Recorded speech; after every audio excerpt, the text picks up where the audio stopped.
The Joe Rogan experience. Well, this is where we get into sort of the deep philosophy point. And this is actually really the biggest problem right now on the racism point is the shifting definition of racism. I had the unfortunate experience of actually reading one of the best-selling books in the country, Robin DiAngelo's White Fragility. And let me just tell you, all right. I've heard a lot of people talking about white fragility. I understand it made a lot of conservatives very mad. Now, I haven't had time to read it myself. But I did get kind of a synopsis from a person I trust.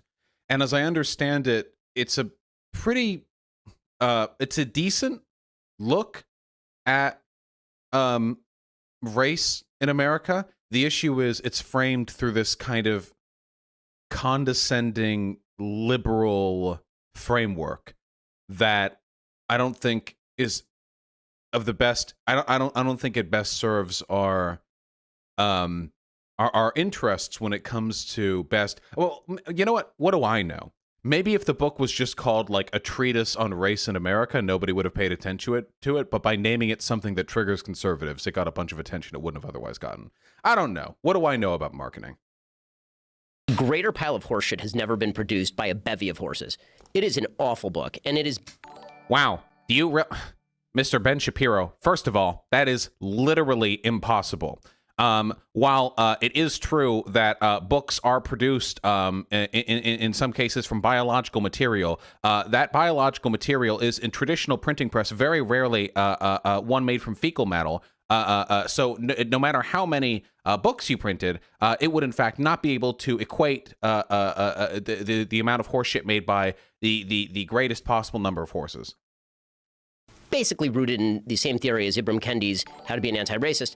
The basic definition of racism changes in this theory. So racism, you and I were sitting here discussing racism, and the way I define racism is probably the same way you define racism. You believe in the inferiority or superiority of a group based on race.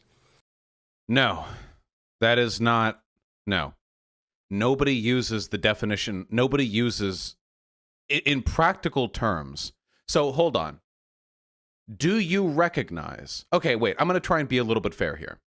Do you recognize that in order to achieve parity, that is to say, to avoid discrimination against people for their race, so that we all have, equal starting chances in life, unaffected by our skin color or our ethnicity or what have you, do you recognize that that definition of racism is not adequate for addressing all of the potential imbalance between the races with regards to their social treatment?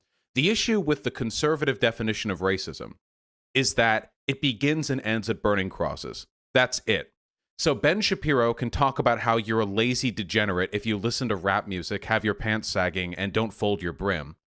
And even though any sensible person in the world could look at that and think, okay, he's talking about black people here. He's talking about black people here.